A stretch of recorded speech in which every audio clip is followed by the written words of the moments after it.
announcement and hearing procedure. Thank you for your attendance and participation. The purpose of the public hearing is to gather information from the public to help the commission formulate recommendations. In order to ensure a fair and orderly meeting where everyone can participate, the commission requests that you act respectfully to everyone in attendance and follow the public hearing procedures. The chairperson will call the public hearing item. The Land Use and Development Department will present the staff recommendation.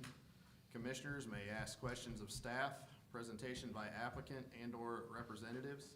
Commissioners may ask questions of applicant. The chairperson will open the public hearing. The chairperson will call for public comments from persons in support of the items, followed by persons in opposition of the item. The applicant will have the chance for rebuttal comments. The chairperson will close the public hearing. Commissioners may ask questions, discussion, and take action. Speakers must speak from the podium and state their name and address for the record. And there's a sign-up sheet when you do that. The chairperson reserves the right to establish a time limit for all speakers to ensure that everyone can speak. The designation of a spokesperson for groups sharing a common point of view is encouraged. All comment and questions will be directed to the chair from the podium and not to the applicant, staff, or audience. When the hearing is closed, additional public comments are not permitted. Roll call. Dan Bryant, Here. Terry Robinson, Here. Chad Gerhart, Here. Myron Langwetter, Jeanette Johnson, Rosa Cavazos, Here. Mark Galbert. Here. With 5 members present, there is a quorum. Any communications for the public to staff? We received some emails regarding both cases. We provided a copy of those emails to you all. Thank you. Ex parte communications by members of the commission? I think I have to declare, because I drove by the property, the case in, I think it's in Mission Township. On Southwest 53rd? Yeah, Southwest. That, we'll do that No, one on the next case. So the, oh, wait, Okay, no, wait, yes, this is that's this the one. one, yes, It is that's this the- one. yeah. So it is Southwest 53rd, so you drove past the property? That's, Okay. yes, that's the next case. Let me see. No, it is Oh, this okay, case. I okay. apologize. It's this first Okay, one. yeah. Declarations of conflict of interest by members of the commission? And public hearing item. Okay, thank you. My name's Serene Perez, and I'm the Planning and Zoning Administrator. The first case is E2601, Michael and Vicky Combs. The requested action is an exception to Shawnee County zoning regulations, Article 29, Section 29.034A, the accessory building maximum size limitations. The purpose is to waive, the request to waive the total individual structure maximum size limitation of 6,000 square feet and allow for a 9,360 square foot accessory building. This is located at 10286 Southwest 53rd Street. Here you can see the general location of the site, and it's identified by the blue star. Here we have the site plan. I have highlighted in yellow the accessory building that they are requesting the exception for. So that's the site plan, and here's a close-up of the site plan. Here's the floor plan, the elevations. Property is a 20.76 acre residential parcel zoned RA1. Building size is appropriate for the acreage, no concerns with design or location. The accessory building exceeds the maximum allowable size by 3,360 square feet. The applicant was given the option to modify the plans or apply for the exception. An exception is a Board of Zoning Appeals action. The definition is the allowance of an otherwise prohibited use within a given district, such use and the conditions by which it may be permitted, being clearly and specifically stated within these zoning regulations. and the allowance being by express permission of the Board of Zoning Appeals. The Board of Zoning Appeals may authorize a larger maximum building area if it can be demonstrated that the area of all accessory buildings will be compatible with the neighborhood in design, location, and size. And there is proportionally between the size of the principal building, parcel, street frontage, and the size of the accessory structure. Here is the vicinity map.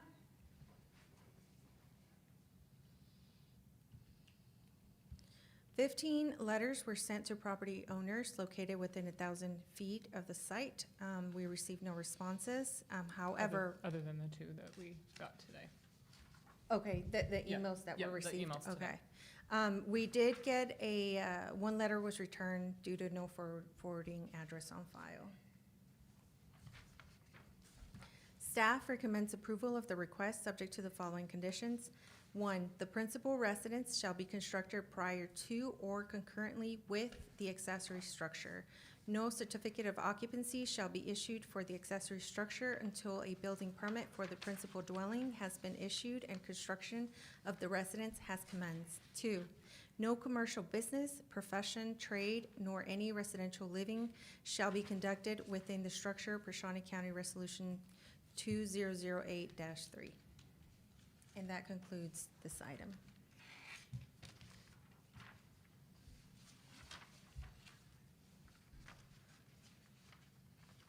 Is there any questions from the commissioners to the staff?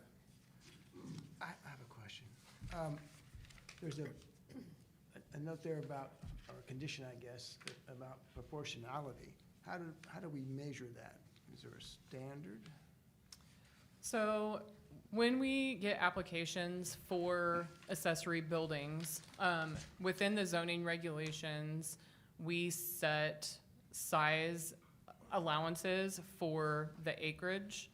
And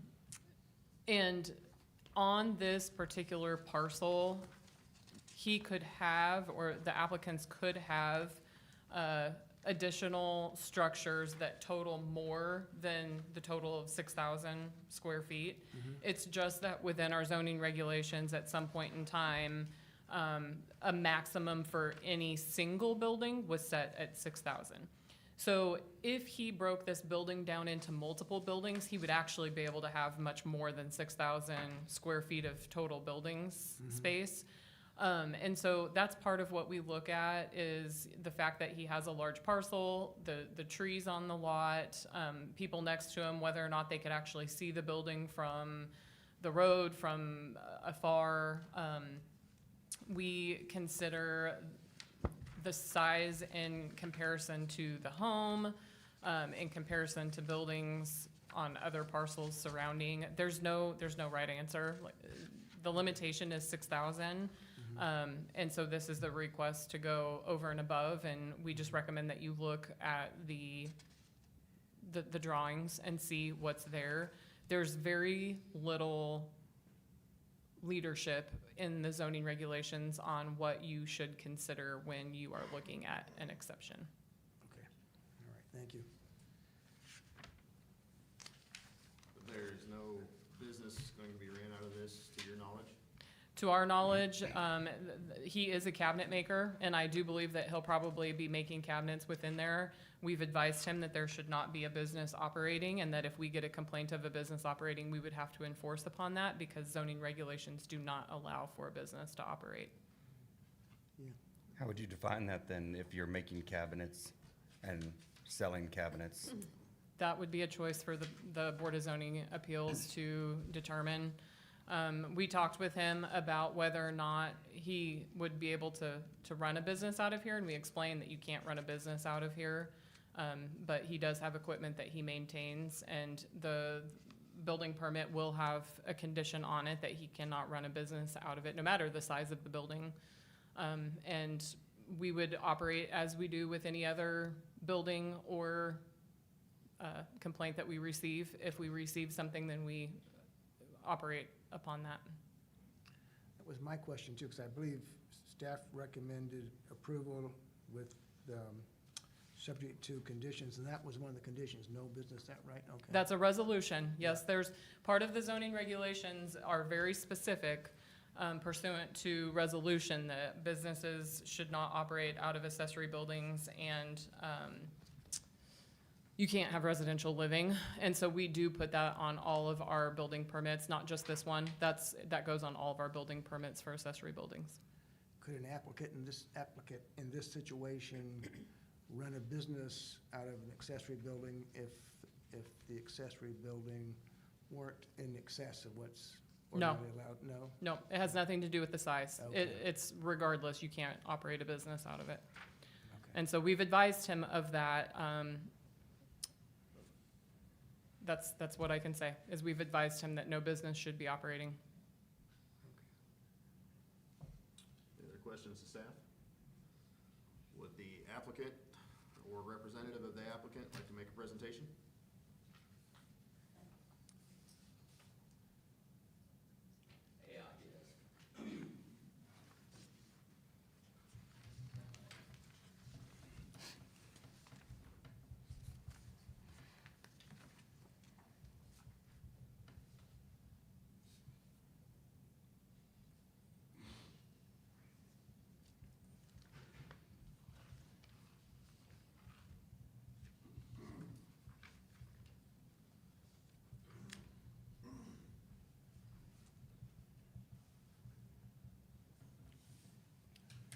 Hi, Mike Combs.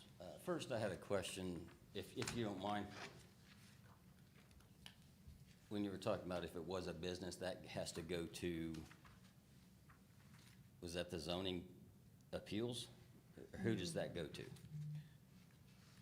No, To- I had advised that you can't operate a business Right. out of it, and that the only way that you could potentially have a business operating out of a building on a piece of property is for it to be located in the proper zone or to rezone, but then you wouldn't be able to build your house on the same property unless you rezoned it into a PUD. So if that's what you're looking to do, then you need to come back to our office and talk to us about zoning. I'm sorry, That- rezone it to a what?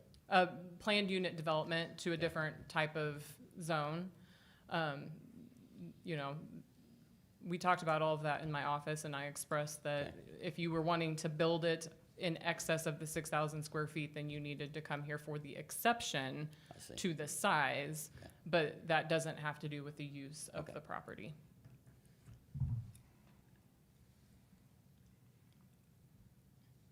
Kind of at a loss here. I guess I'm looking for information. I run a one-man cabinet shop. I build cabinets in a building.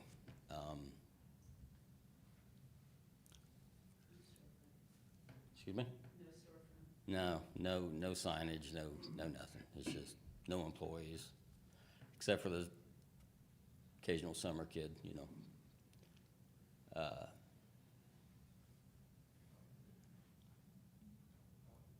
Wow. So, anyway, I guess if I can't do this here, then, I mean,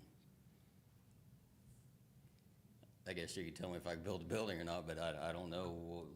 I don't know if I'll be going any further forward, you know. The size of the building is not the size of my cabinet shop. That's to put, you know, the camper, the boat, the side-by-sides, the motorcycles, everything inside. I wanted everything inside of the building, basically. I don't know, if someone has some recommendations on what I should say or how I should say it, I'm all ears. I think, go ahead, go ahead, No. Rosa. I was gonna say, it sounds like you need to come back and visit with the team and staff here so that you can do the PUD and then come back so that you are able to do your cabinet making. And so you don't lose that income, you know, for what you're wanting to do. And, Right. you know, during a time when we are looking for people who are doing those types of jobs, and you've been doing this for 25 years, Yeah. and so you're probably pretty darn good at it, and it's your income.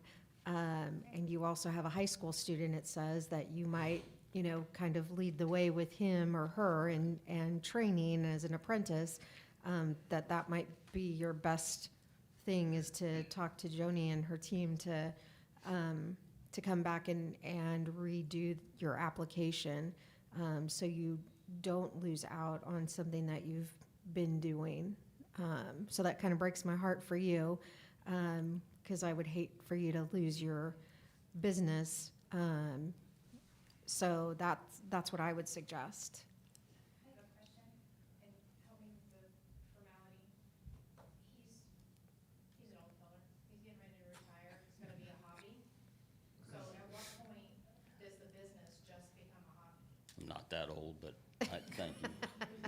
Yeah, My recommendation is that this isn't the forum for this. These are things that we discussed in my office, and we should go back after the fact and discuss in my office. So why don't you plan on scheduling a meeting and coming and seeing me? We talked about all of this. I don't recall the PUD or whatever you call it. We talked about all of this. And Okay. so if we need to go over it again, I would recommend that you have someone there with you to listen and help put that all together so that you understand what we're talking about. I was very clear that you couldn't operate a business out of this building. And so, Right. the application you presented has that information in there, and that's the information that they're asking you about. And so if you're questioning whether or not you can operate that business, I think that if you want to, proceed as you see fit with that, then we can see what we can work on. Okay. Am I still gonna run into the issue of having a building that is over the, I mean, we might as well figure out if I could build a building there before I go any further at that point. I mean, Well, if you're doing it as a PUD, what you're gonna have to do is you're gonna have to divide this piece, again, this is something that we should be doing elsewhere, but if you're gonna do this as a PUD, you have to divide this parcel into more than one property, or have the commercial building on one property and your home on the other. You own the property to the east, so you could build your house on that one and the commercial one on this one. Rezoning it means that you would have one parcel to a PUD as a planned unit development. You would have to have an engineer and a surveyor Right. put together a master plan that sets forth what you're allowed to do or not allowed to do. And that would all be done on a big formal document that then gets submitted to the planning commission to determine. A commercial building may be able to be larger than 6,000 square feet because you would be on C2 or C3 land. But before you know that, you would want to know whether or not the rezoning goes forward, because we would be back here in front of the commission. But you can't have your house and the business on one land. You have to have commercial land for that business. So if you want to move forward and see if they will approve your building here today, my recommendation is that you do that, and then you reach out to us to see what some of your other options are. Thank you.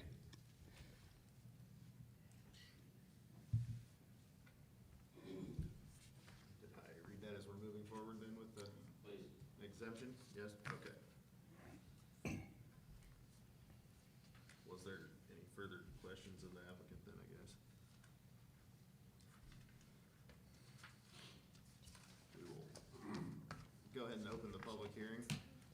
Are there any comments from persons in support of the item?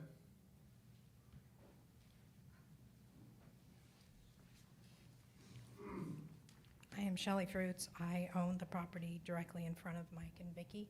It's kind of a unique T-shape. I have the 5 acres in front of them. We are very much in support of them. They have done considerable improvement to an overgrown property that has basically been abandoned for years. We are doing the same for our little acreage, and they're great neighbors. They are moving from Osage County. They're willing to pay higher taxes than Shawnee County to be closer, to not have the drive. They're really good people, and it's a little disheartening, to be honest, that this is such a struggle with getting this approved, because if you look, throughout Shawnee County, as you drive around, in seeing the beautiful landscape, you'll see so many properties that could be characterized as junky. Things are sitting around. They're very neat and tidy folks. They have lots of fun toys, and they're wanting to put everything inside a building to keep the property and everyone around them's property values, not falling. So the work that he would do making cabinets is no different than what I do in our wood shop, because I want to save money. I can't afford the wonderful things that he makes.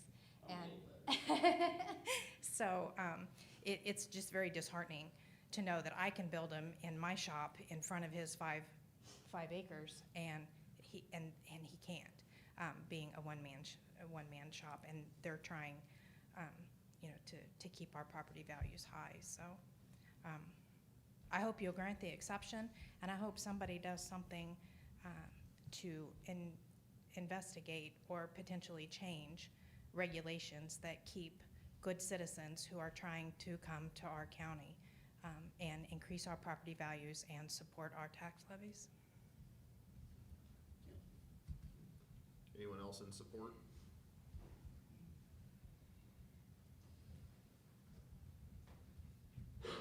I'm Brenda Beeson Marsh, and I live at 10440 Southwest 53rd Street. And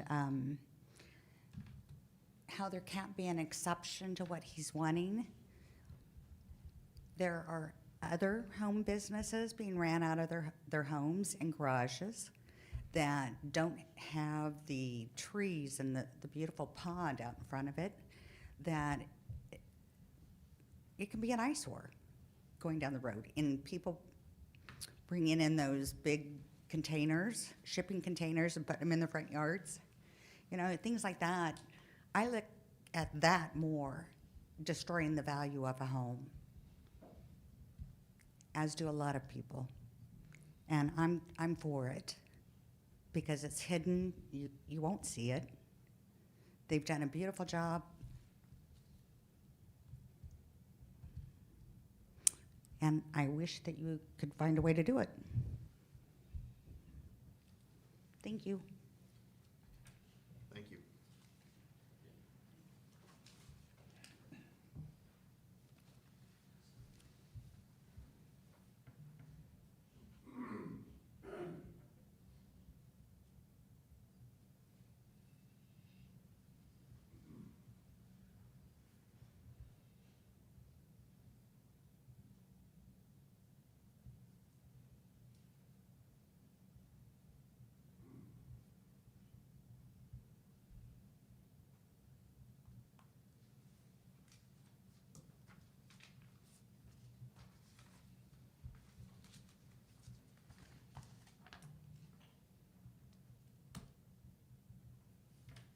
Sorry that took so long.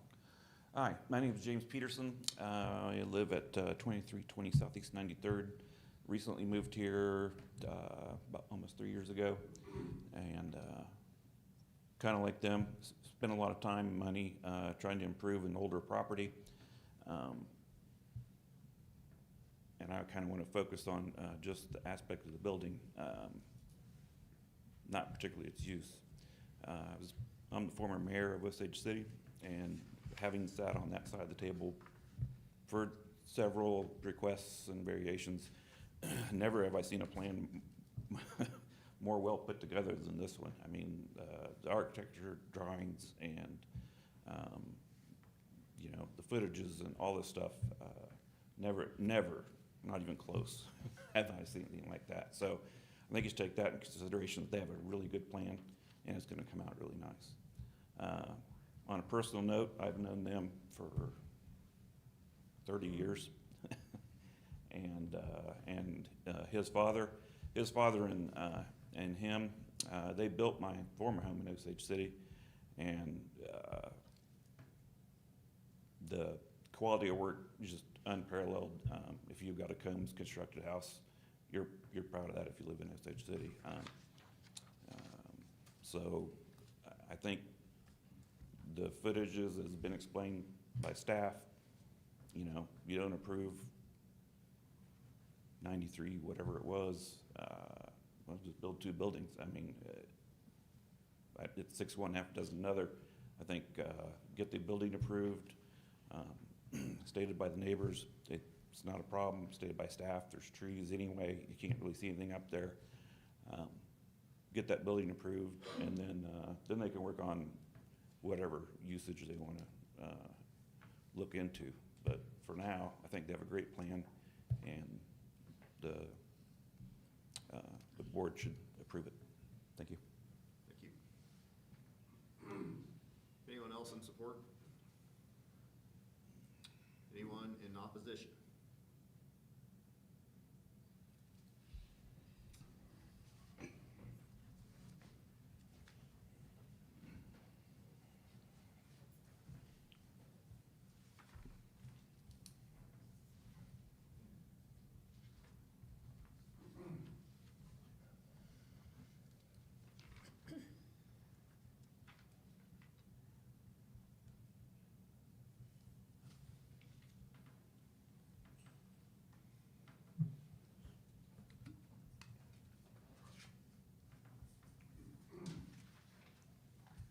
I guess my problem with it is that it's just.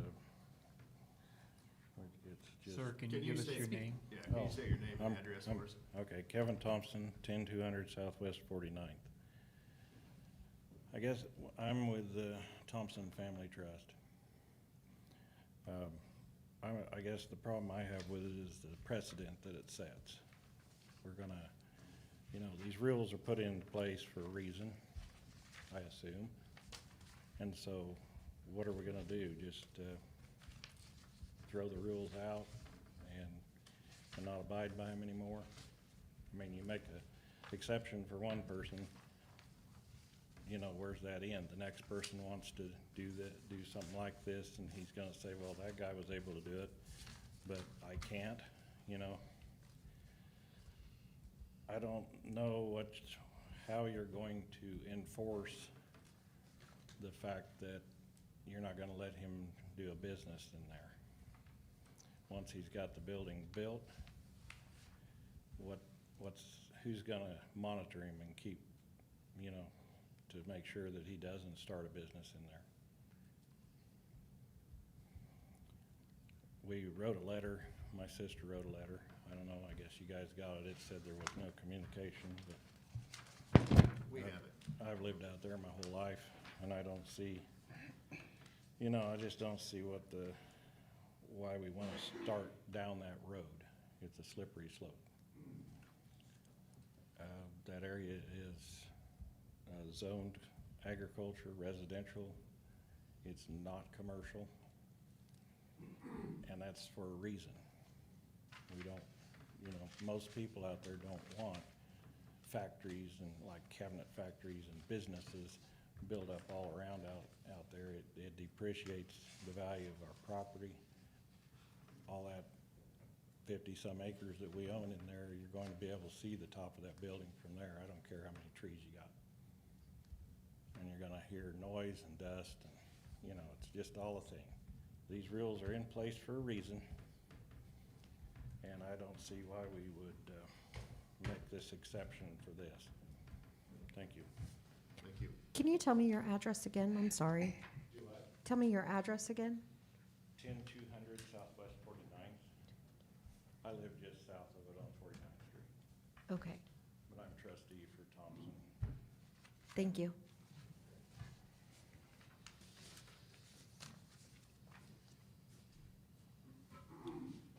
Anyone else in opposition?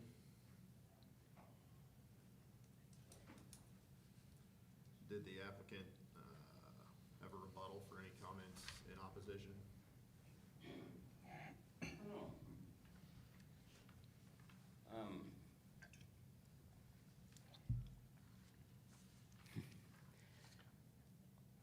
He's basically saying you can't let him, because then you'd have to let everybody else. Because it's not fair to let one person and not let another, but that's what this hearing, I think, was for.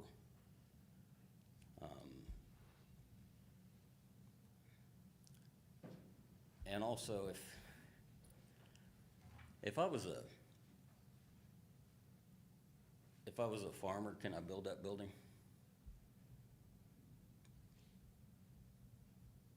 Not without approval from this board and the county commission board for the size that you're asking.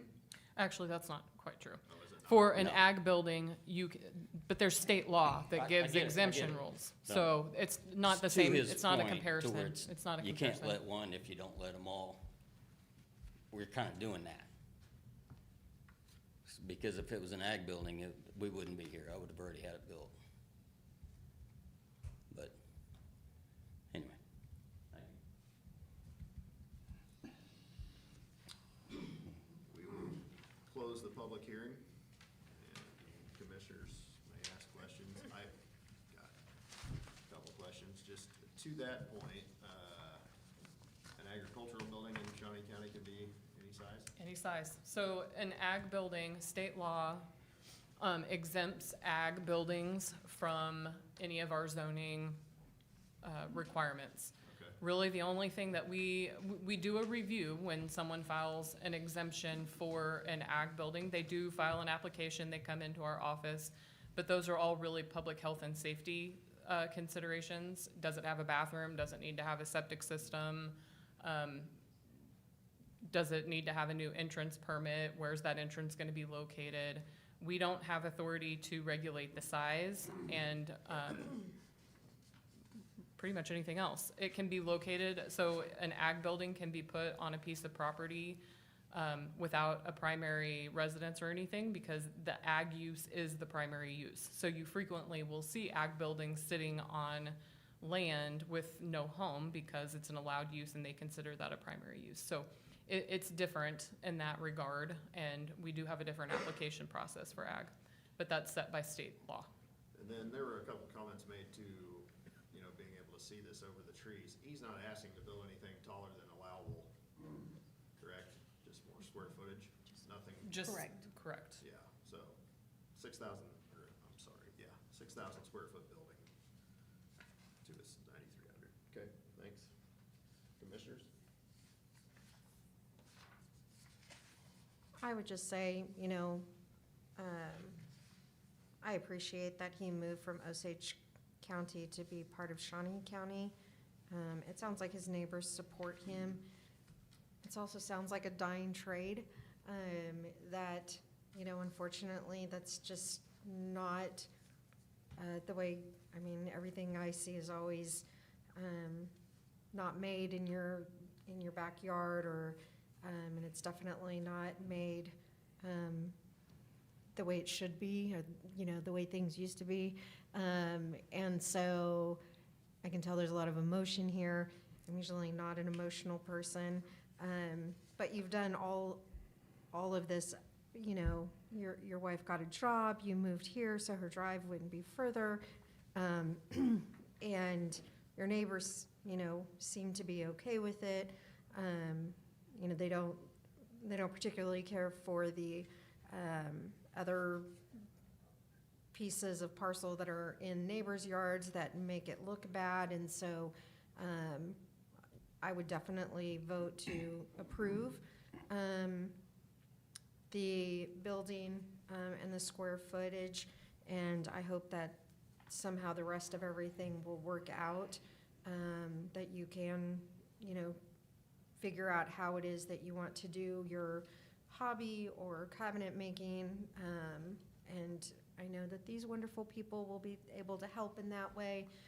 So my vote would be yes, to allow him to build the larger square footage building. So I will not make a motion yet until any of my other fellow commissioners want to say anything else.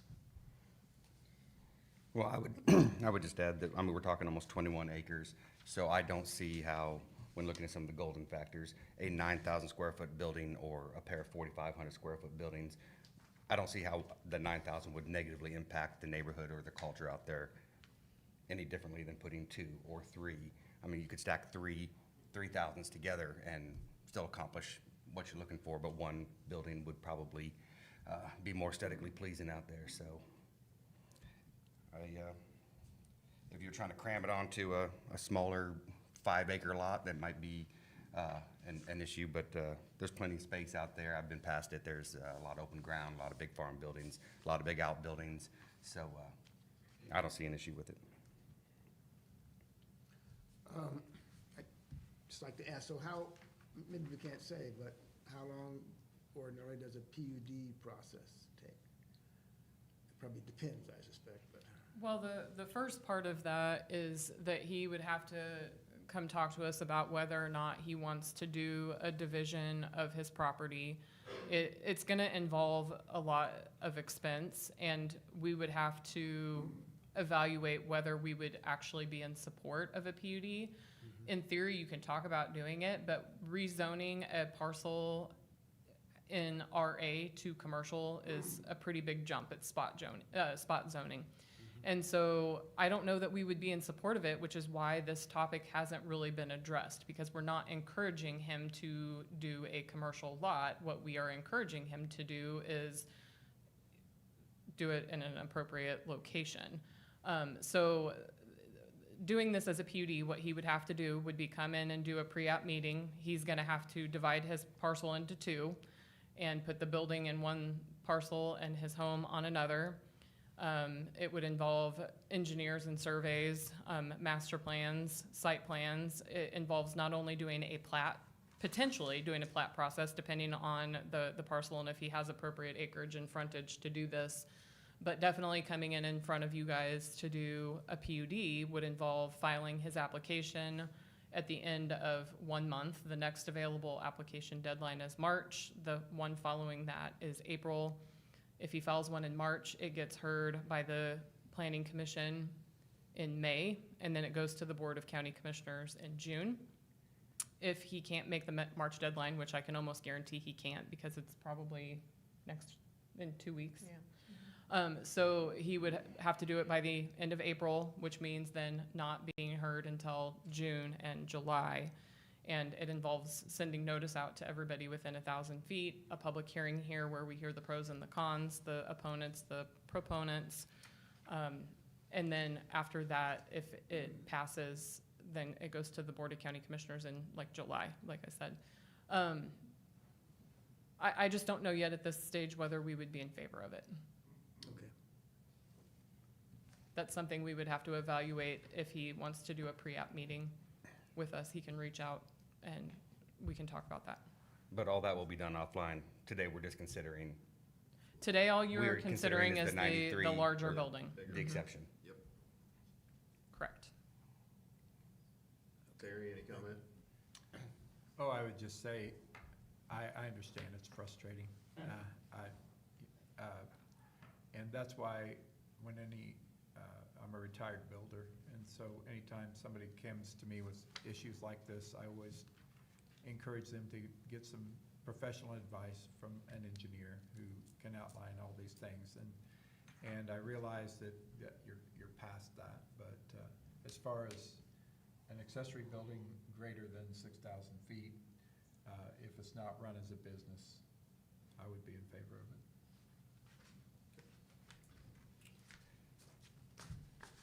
Action from the commission? I would make a motion to approve the staff recommendation, giving the two items they listed under staff recommendations. I would second. We have a motion and a second. Rosa Cavazos, Yes. Dan Bryan, Yes. Chad Gerhart, Yes. Jeanette Johnson, Terry Robinson, Yes. Mark Galbraith,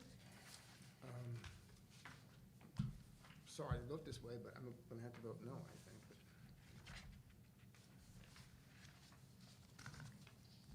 Myron Linewetter. With 4 in favor, the exception is approved. And this one is a Board of Zoning Appeals case, and so it does not go to the Board of County Commissioners. It's just approved as of tonight. Just as a point of clarification, those were okay, they were up there. We didn't read those out loud, but those are the two conditions that were put on this. The principal residence shall be constructed prior to or concurrently with the accessory structure. No certificate of occupancy shall be issued for accessory structure until a building permit for the principal dwelling has been issued, and construction of the residence has been recommended. And then 2, no commercial business, profession, trade, nor any residential living shall be conducted within the structure per Shawnee County Resolution 2008-3.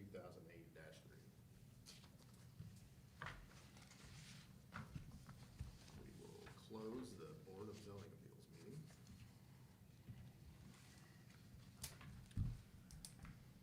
Do I read this procedure again for? You can just advise that the procedures, thank you. You can advise that the procedures are the same for planning commission as. Okay. We will call to order the planning commission meeting for tonight. I think you were all here when I read the procedure outline. It'll be conducted the same way for this one. We already did the roll call. I would do the roll call again though, since your meeting is We're again. going to do the roll call again. Chad Gerhardt, Here. Rosa Cavazos. Here. Dan Bryan. Still here. Mark Getright, Here. Jeanette Johnson, Terry Robinson, Here. Myron Linewetter. With 5 members present, there is a quorum. Were there any communications from the public to the staff? We received some emails. They were provided to you. Thank you. Ex parte communications by members of the commission? No. Declaration of conflict of interest by members of the commission? No. Zoning and subdivision items, number 1. All right, thank you. Case number Z2602, Flight Crew, Inc. I request to amend the district zoning classification from RR1 to I1. It's located at 4848 Southeast Adams Street in Topeka Township, and it's a 4.79 acres parcel. Here you see the general location of the site identified by the blue star. Here's the vicinity map. 13 letters were sent to property owners located within 1,000 feet of the site. We received 1 phone call in objection to the requested rezoning. While no single golden factors controlling all factors were considered in the writing of the staff report, the subject property is located within the city of Topeka's 3-mile ETJ. The surrounding area consists primarily of residential uses, including a PUD to the south, as well as agriculture and undeveloped properties with some commercial uses located to the west. The proposed rezoning to I-1 would formalize uses that are generally compatible with the surrounding character, while allowing the property to function in a more regulated manner. The presence of I-1 zoning and commercial uses to the west provides a transition area for the requested zoning classification. The surrounding RR1 zoned properties remain primarily low-intensity residential and agricultural uses. Number 3, under the current RR1 zoning classification, the property is limited in its ability to accommodate the existing and proposed activities, including vehicle restoration, equipment repair, and vehicle storage. Rezoning to I-1 would allow the property to be used in a manner consistent with its physical characteristics and established patterns for use while providing clear regulatory oversight. For the requested rezoning is not expected to negatively affect surrounding properties. The existing and proposed activities are low intensity and occur primarily within enclosed buildings or secure areas. Formalizing the zoning classification will allow for appropriate development standards, including site improvements such as fencing, which will help ensure compatibility with nearby properties. 5, the subject property has 3 existing buildings and has been utilized for vehicle and equipment restoration, storage, and personal workshop activities for an extended period of time. The requested rezoning would formalize and regulate these existing uses.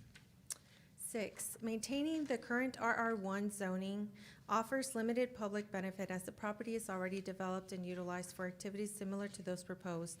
In contrast, the existing restrictions limit the landowner's ability to fully utilize the property in a regulated and organized manner. Approval of the rezoning would improve site organization, allow for enhanced security measures, and provide regulatory consistency, resulting in a net benefit to the public health, safety, and welfare while reducing hardships on the property owner. 7, staff finds that the requested rezoning would formalize existing uses, allow for improved regulations of the site activities, and provide consistency with nearby zoning patterns, particularly with the I-1 zone property located to the west. Number 8, the property rezoned is consistent with Shawnee County's comprehensive plan, which supports appropriate land use transitions and encourages the efficient use of existing developed properties. The request allows an existing developed site to function in a manner consistent with its current use while maintaining compatibility with surrounding land uses.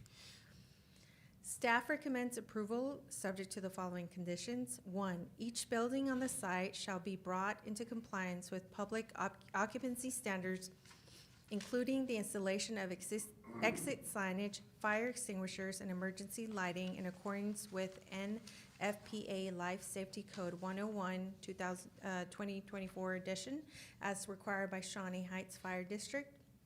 Number 2, any flammable material stored on site shall be kept in approved flammable storage cabinets, and all storage and use shall comply with applicable occupancy requirements, particularly if the buildings are used as rental spaces for repair shops or repair-related work per Shawnee Heights Fire District.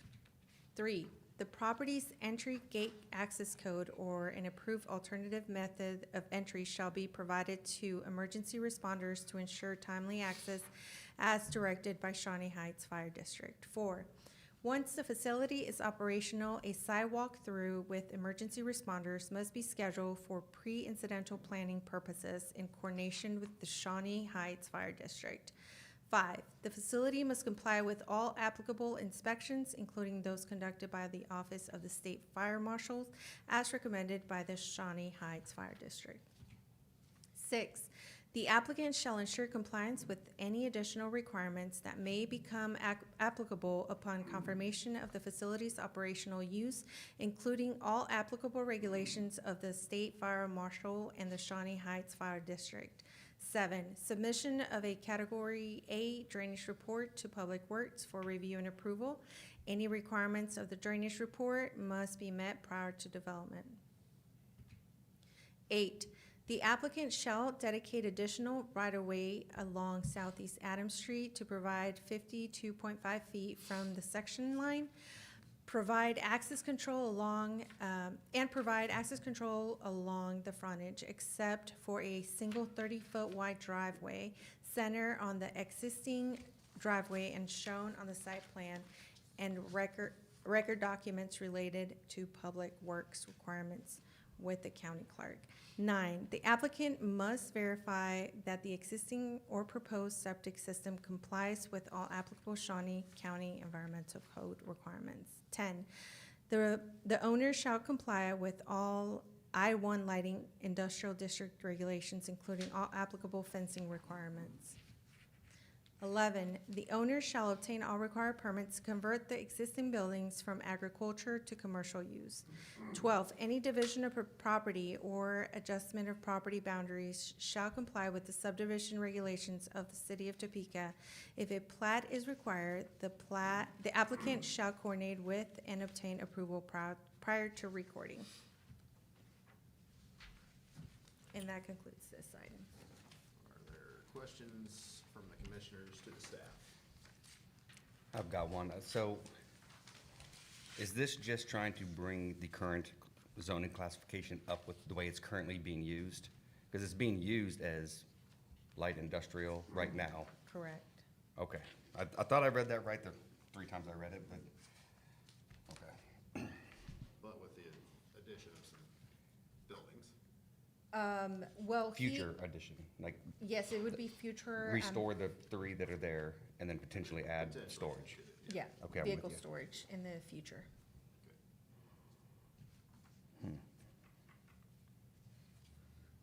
Any other questions for staff? Do we know if the applicant has agreed to make all of those amendments, or is that a question we have to We'll ask? hear from the applicant in Okay. a second, so. Yep. No other staff questions. If the applicant would like to make a presentation.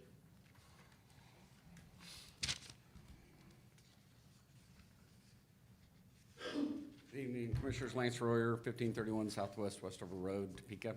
We purchased this building basically to have man caves to start with. We started renting a little bit of space out, and we found out that the buildings were agriculture use. I can guarantee you they've never been agriculture use. If anybody knows the former owner of the buildings, they built race cars and manufactured aluminum products. But we're trying to bring this into use. We do have future plans possibly of building some outside storage areas for cars, campers, trailers, that kind of thing. We are in agreement with the requirements 1 through 11, I think. 12, yeah, we're in agreement with them. I'm open for questions. Yeah, questions from commission to the applicant? What kind of buildings are on the west side? They said that there's some commercial light industrial, I can't remember what all. There's storage units, there's a manufacturing, MCon Construction. MCon construction. There's one of the buildings operates, it has some sort of electric company, but they have a sports venue in there with training and baseball and soccer training Okay. facilities. I've been up and down that road, I just can't remember. Yeah.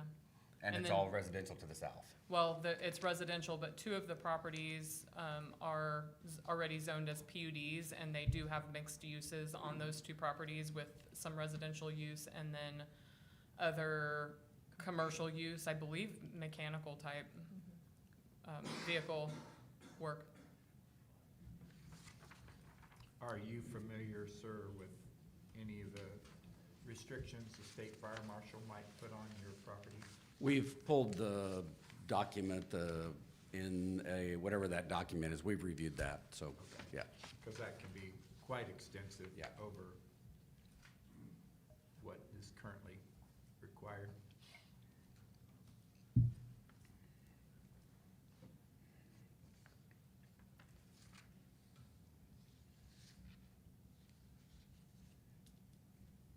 Yeah, we've reviewed that, and we're agreeable to do whatever they say we need to do. Are your uses of those buildings going to take place on the inside of those buildings, in the interior? That makes sense, of using them as shops? Yes. I mean, there are some cars parked outside, but yes, the work is done inside.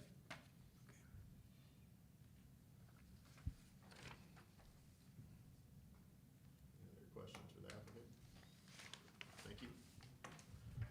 With that, we will open the public hearing. Is there anyone here to speak in support of the item? Is there anyone here to speak in opposition of the item?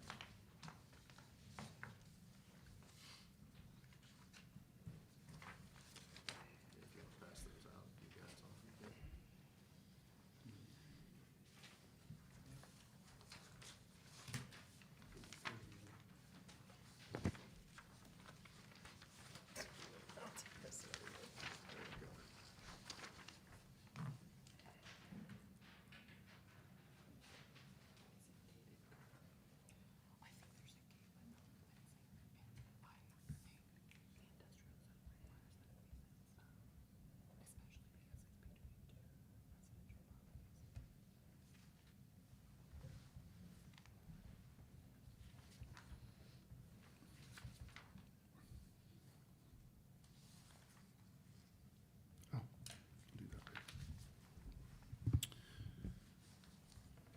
Good evening, dear chairperson.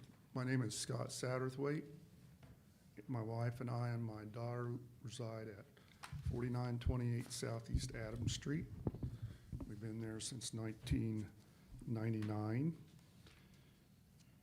And I will say this, we're not specifically opposed to the proposal, but I've noticed some of the conditions that I've written down that are on there that are included. And one of the things we really want to talk about is their ability to make sure that they take their material, their waste material, off premises and dispose of it properly. In the past, we have seen evidence of things like that not being done, and we don't want, we mechanical fluids, waste containers, those kind of things around there. We also would say that any of the storage buildings that are put in, that fence, everything needs to be done before those are installed, because we don't want to see those installed and then a delay on the fencing. We're afraid that will start bringing some negative impacts to the area. The lighting, we would hope that the lighting would be at least residential lighting, so we don't have a lot of bright lights. We live right next to them to the south. And the noise and the odors and the fumes, we've already had, appreciate Shawnee County taking enforcement action on a group of people that went out and did sort of the same kind of thing with some metal work, and the fumes were horrible. We couldn't even use time in our yard, spend time outside, and we want to avoid that. Now, I was looking at what you had put on the screen, and I did not know they were going to do vehicle restoration. If they're going to do vehicle restoration, painting and those kind of things, they need to abide by the air quality laws. They need to have some sort of air sparger equipment or something. And as I said, we don't oppose this. We just want to make sure that these conditions are met, and we don't want to have to keep calling the county councilor or planning and zoning or whoever else. We enjoy our area out there. We don't mind respectable neighbors, but we don't want disrespectful neighbors, and that's what we've had in the past. I would say that if this does go through, it would be helpful if you all could have some way to contact us and let us know what the status is, because we'll be watching. And if we see that they put the storage units out and there's no fence around it, we'll call, okay? The second thing is, we do not want them to have a third storage unit next to the road. That is going to direct water into the ditch. It's going to direct water onto our property. From what I understood, they had two paths, two gravel entrances to those. And so I really don't want to see one that close to the road. And I think that's probably included in some of the language up there. And then the last thing I would say was that they have been bringing a truck in. In the past, we've had trucks, 18-wheelers with trailers, deliver things at 5 o'clock in the morning, 3 o'clock in the morning, whatever it took to get it in there. So we would really appreciate if they had a set business hours. We'd like to be able to say if they're a business and they're running a business, they need to be a business, they need to set business hours so that we can keep track of what their business is. Really don't want to have people coming out there at 11 o'clock at night bringing in vehicles that are mufflers are out or whatever. This needs to be a business. It's going to need to be a business just like anything in town, some of the other automobile repair shops.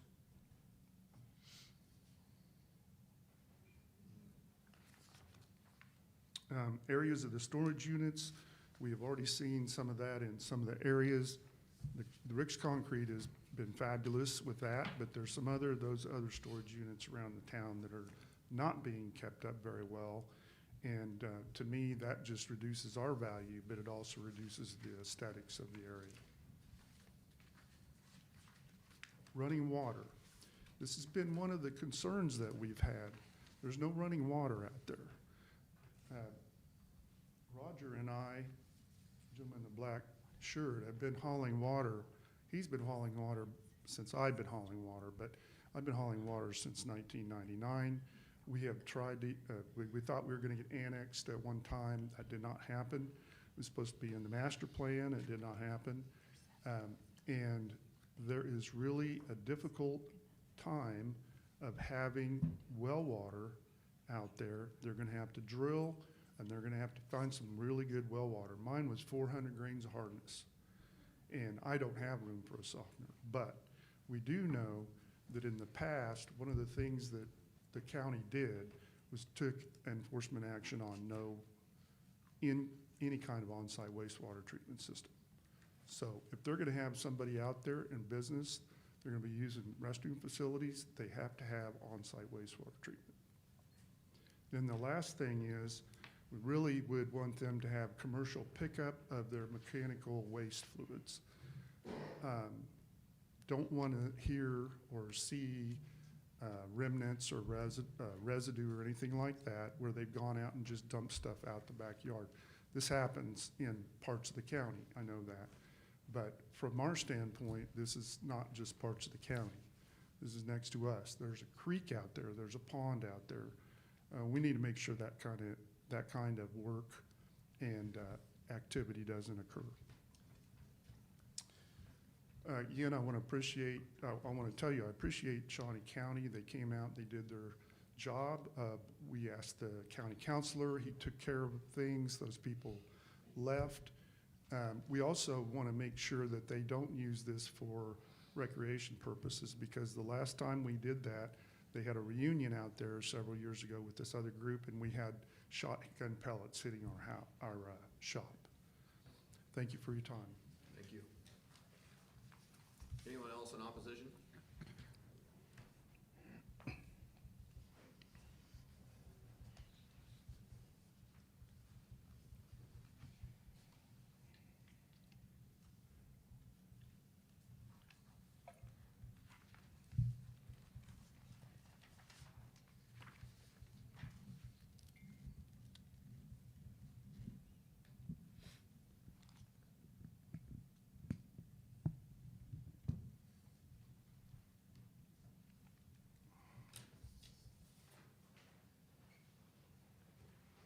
Good evening. My name's Roger Crouch. I live at 5020 Southeast Adams, and my residence is a PUD. I've went through everything that the gentleman that left a while ago is facing with Shawnee County. That's another story. But I believe before they change zoning to a light industrial, we need to have a water line before that's even considered in the zoning. All the utilities need to be updated. That's just a chip and seal road, no running water. You have to be on lateral lines. That place is not up to par on the lateral system as of today. The guy that was in there prior that owned it ran a hobby shop, and he did work on lots of automobiles and cars, but he did not follow the county regulations. Those buildings were built without building permits, one of them is, and that's all I've got to say. But we need to have running water out there before we change the zoning.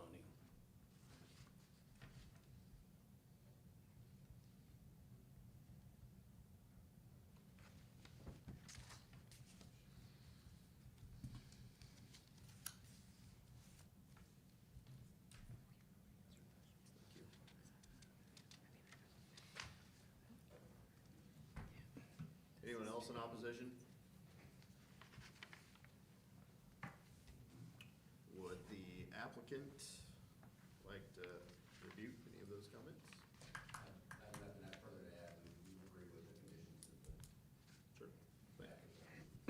Thank you. We will close the public hearing with that. Commissioners, questions, discussion? At this time, I take it there's no plans to bring, would that be city or rural water to the property? We're not aware of any plans. This area does fall within the urban growth area, and the purple that you see above is city.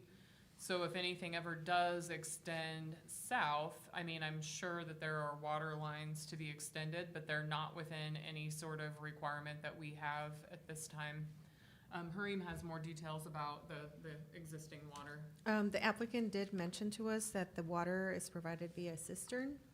And then also, environmental health was out there to check the septic and laterals and all of that, and everything was up to par.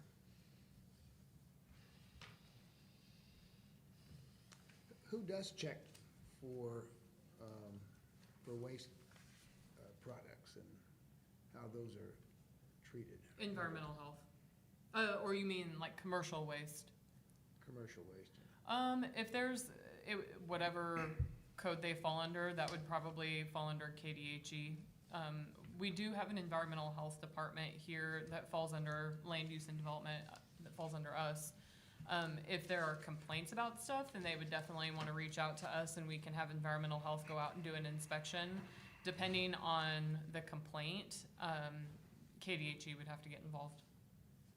Okay, but complaint-based anyway, huh? Correct. As long as they are, we can't force them to do something that doesn't exist. So if there's some sort of permitting requirement that they have, then they would have to comply with those. But we don't have a department that goes out and checks to make sure that any industrial parcel is dumping properly. It's pretty well all complaint basis. Okay. KDHE might, but that would be out of our jurisdiction. If we wanted to make an amendment, we could amend it that one of the qualifications to continue for approval would be an extension of a water line and a water meter to the property. Oh, I don't know that we would have the ability to do that. That would probably, I mean, that would come from if there's a rural water district willing to extend, or the city, and I don't know how close city water is. The properties that you see to the left that are city are undeveloped right now. That's all ag land, and the one to the north is, while it's large, it's a single property. So my assumption is that any water lines that are there are actually on the north side of 45th Street. Okay. I would like to go on record that I have an issue upzoning something to commercial without water and sewer.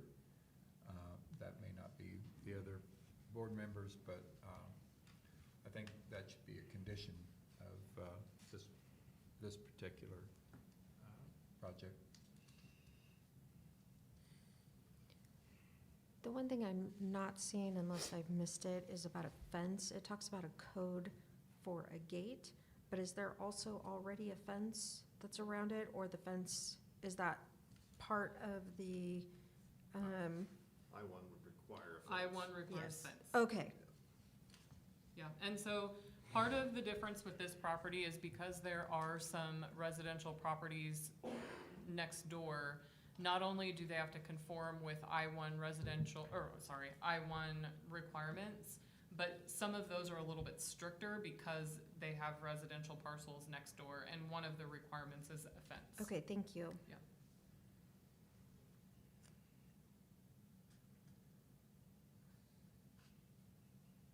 I think I asked this question several months ago, but we don't have the authority to limit business hours or operating hours, do we?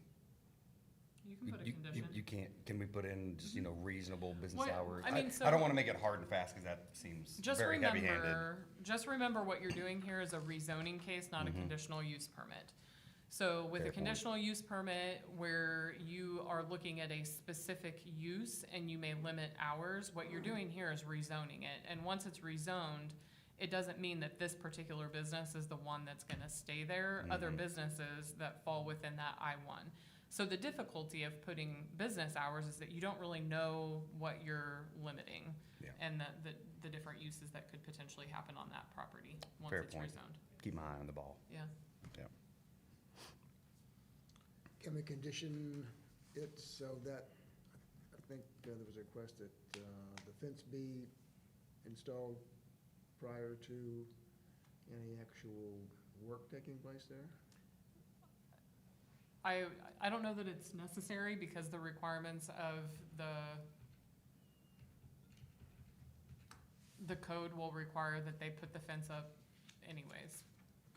And we don't know for sure that they're putting those additional buildings up, so it may be that they'll have to get the fence up now and the buildings may or may not come later. If we rezone this to I-1, he has to put a fence up immediately with the buildings that sit there, Correct. correct? Yeah. Oh, I have a question, is it odd to ask you a question from here? Is that permissible? Well, we're closed with the public hearing, but go ahead. Okay, well, I apologize, so if it doesn't get rezoned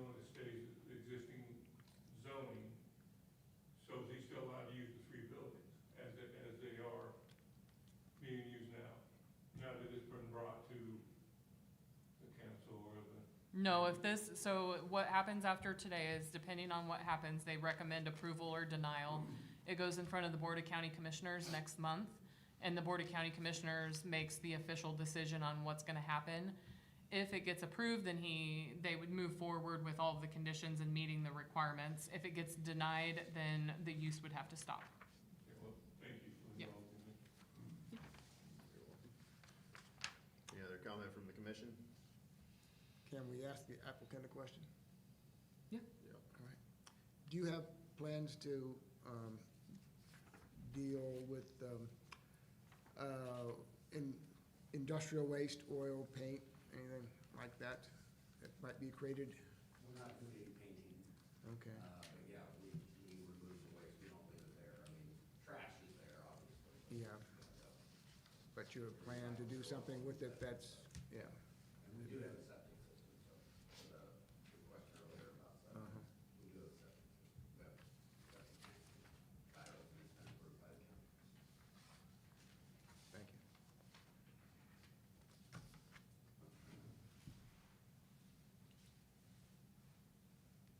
Last one, go ahead. Can I tell you how close the city water line is to that property? The city water line right now is right here at 4631. I've lived here since 1981. But the city water line stops right in front of Land Air. So this property would be city water. The next water line close, there's no water line on 53rd Street. There is water about here off of Topeka Boulevard on 53rd. It needs to tie and make a loop. Both of them are dead ends. Over here at 53rd in California is the fire station. Everything south of the fire station is Douglas County rural water. So this would be city water. This piece of property right here is not in the city no longer. That piece has been pulled out. That's not true. That's not true. Okay, the zoning's changed 2 or 3 times on that. Yeah, the zoning, it's been annexed. They subdivided it years ago, and one person bought it and is using all of it, but it's still in the city limits. Yeah. That's a home-based business also. Action from the commission?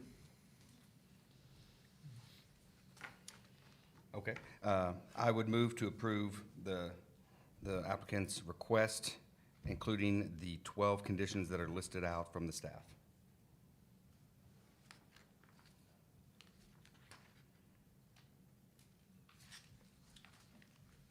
I'll second that. We have a motion and a second. Roll call? Jeanette Johnson, Terry Robinson, No.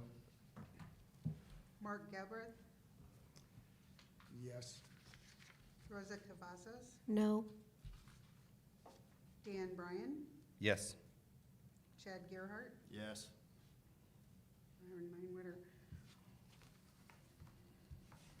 With a 3-2 vote, the planning commission recommends approval of the item, and it will be heard by the Board of County Commissioners on Thursday, April 9th.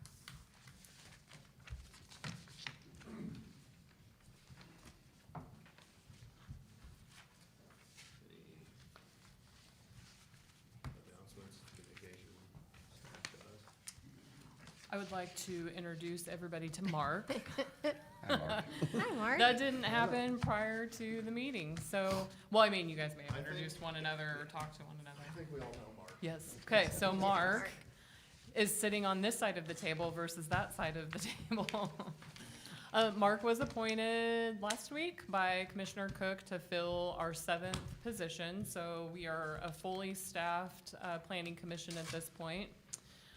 We are very appreciative of the input that Mark will be able to give and the questions and the inquiries. I did meet with Mark earlier today to kind of start down the road of what does the planning commission do and how do, we look at things, and so I will be giving him his packet shortly, and we talked a lot about Golden and all of the various things that I hope you guys all remember that we utilize.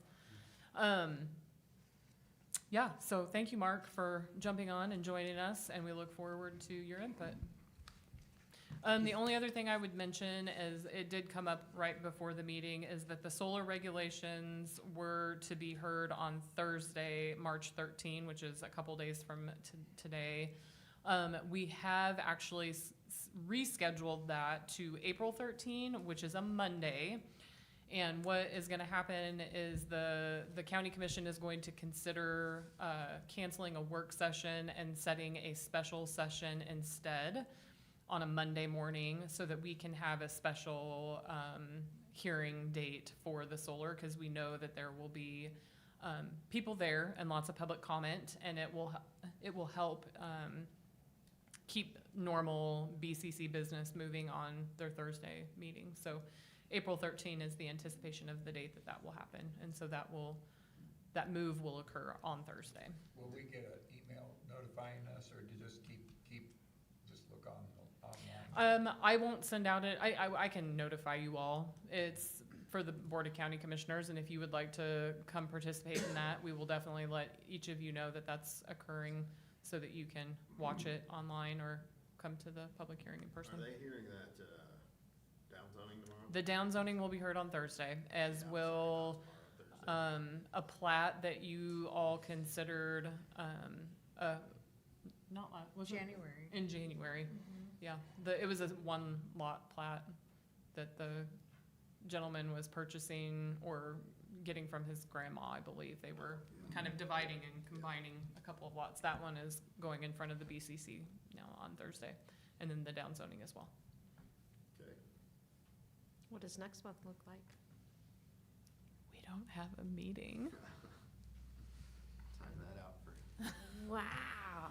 No April meeting. We get a night off? Yeah. I can't remember the last time we had a night off. No April meeting, so I don't know if we've heard anything for May at this point. We still, for May meeting, I don't think, we're still a couple No. weeks out from any deadlines. We may have something pop up. I think we might have a subdivision case for May. With that, we're adjourned. Thank you.